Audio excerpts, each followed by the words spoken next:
monsieur, bonjour, les titres à la une de l'actualité. Bilan des affrontements à la plaine du cul-de-sac, 39 morts et 8 disparus. Les gangs Chien Méchant et 400 Marozo s'affrontent depuis 12 jours à la plaine du cul-de-sac. Selon un premier bilan, au moins 39 personnes auraient été tuées et 68 autres blessées dans les quartiers de Butte-Boyer, Croix-des-Missions, Santos, Cité-Soleil, Bel-Air. 23 maisons ont été incendiées, 48 écoles, 5 centres médicaux et 8 marchés ont également dû fermer leurs portes. Selon les données de la protection civile, les violences engendrées dans la commune de la Croix-des-Bouquets ont provoqué le déplacement d'au moins 9000 personnes. Le chef de gang Yon-Yon, accusé de trafic d'armes aux États-Unis, le chef du gang des 400 Maozo, Jermaine Joly, alias Yon-Yon, a été présenté devant un juge américain qui a ordonné sa mise en détention en attendant les suites judiciaires. L'acte d'accusation stipule que le suspect a conspiré pour acquérir et fournir des armes à feu et des munitions aux membres du gang 400 Maozo en Haïti. Selon la justice, le gang des 400 Maozo se serait livré à des enlèvements de citoyens américains contre rançon en Haïti. L'année dernière, l'enlèvement de 16 Américains dont 5 enfants et d'un citoyen canadien qui faisait partie d'une organisation missionnaire visitant un orphelinat à Port-au-Prince avait choqué l'opinion publique. Libération du conseiller en agriculture dominicain. Carlitin Guilin-Tatis, conseiller agricole auprès de l'ambassade dominicaine en Haïti, a recouvré sa liberté mardi 3 mai. La nouvelle a été confirmée par le ministre dominicain des Affaires étrangères, Roberto Alvarez, dans un tweet le 4 mai. Les circonstances de la libération du diplomate dominicain enlevé le 29 avril dernier n'ont pas été révélées. La Chambre franco-haïtienne de commerce sort de son silence. La Chambre franco-haïtienne de commerce et d'industrie s'insurge contre l'insécurité généralisée qui sévit dans le pays depuis des années et exhorte le gouvernement à intervenir de manière urgente pour restaurer la paix, notamment dans les quartiers de Damiens, Drouillard, Croix-des-Missions, Butte-Boyer, Claircine et Santos, où les récents affrontements entre les gangs rivaux mettent en péril les employés et les investissements importants des entreprises industrielles telles que la société Barbancourt et les aliments congelés.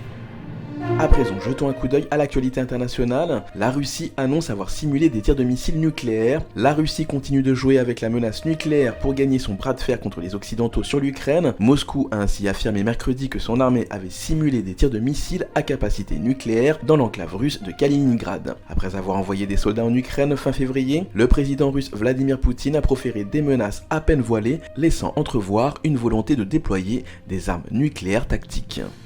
Extradition vers les USA du baron de la drogue Otoniel. Le plus grand narcotrafiquant de Colombie, Otoniel, a été extradé mercredi vers les États-Unis, a annoncé le président colombien Iván Duque. Je tiens à informer que Dairo Antonio Usuga, alias Otoniel, a été extradé, a déclaré dans la soirée le président colombien sur Twitter. Le narcotrafiquant le plus recherché de Colombie, Otoniel, âgé de 50 ans, avait été arrêté le 23 octobre dans le nord-ouest du pays lors d'une vaste opération militaire. Et puis en Angleterre, un maillot de Maradona a été vendu 9,3 millions de dollars. Lors d'une vente aux enchères en ligne, le maillot que portait Diego Maradona lorsqu'il a marqué les 2 buts mémorables contre l'Angleterre lors de la Coupe du Monde de 1986 a été vendu par la maison Sotheby's 9,3 millions de dollars. Cette somme représente le montant le plus élevé jamais payé lors d'une vente aux enchères. Le précédent record en 2019 s'élevait à hauteur de 8,8 millions de dollars pour l'acquisition du manifeste qui a lancé le mouvement olympique moderne. Juste avant de clôturer cette édition, on jette un coup d'œil à la culture. L'immortel Pouchon du Verger. La renaissance de Pouchon du Verger a bel et bien eu lieu lors de cette soirée de retrouvailles à l'hôtel El Rancho. Le chanteur a enchaîné avec succès les hits qui ont fait la gloire de son groupe, tels que Ma Seule Folie, 7ème Ciel ou encore Réflexion. Après avoir récemment souffert d'une crise d'épilepsie, la santé de l'artiste avait inquiété son public et ses proches, notamment Shabba. Son retour sur scène annonce donc un comeback pour notre plus grand plaisir. Dave Chappelle, agressé sur scène à Los Angeles. Lors d'un spectacle de stand-up à Los Angeles mardi soir, alors qu'il participait au festival Netflix is a Joke, Dave Chappelle a donc été agressé par un individu qui s'est jeté sur lui avant d'être maîtrisé par des responsables de la sécurité. Si la police ne s'est pas exprimée sur cet incident, pour certains, il pourrait être une réaction liée aux accusations de transphobie dont il fait l'objet depuis son dernier spectacle. À la suite de l'incident, Dave Chappelle a reçu le soutien de l'acteur Jamie Foxx, présent dans la salle, et qui a tenté de lui porter secours au moment des faits. Chris Rock, également présent dans le public, est monté sur scène pour prendre Dave Chappelle dans ses bras et faire à son tour une petite blague en référence à un autre incident dont il fut lui-même victime. Il a demandé à Dave « Will, est-ce que c'est toi ?» en rapport à la gifle que lui avait donnée Will Smith après une blague sur la coiffure de sa femme Jada Pinkett Smith lors de la 94e cérémonie des Oscars dimanche 27 mars. Et puis triste nouvelle pour Amel Bent, son mari est en prison.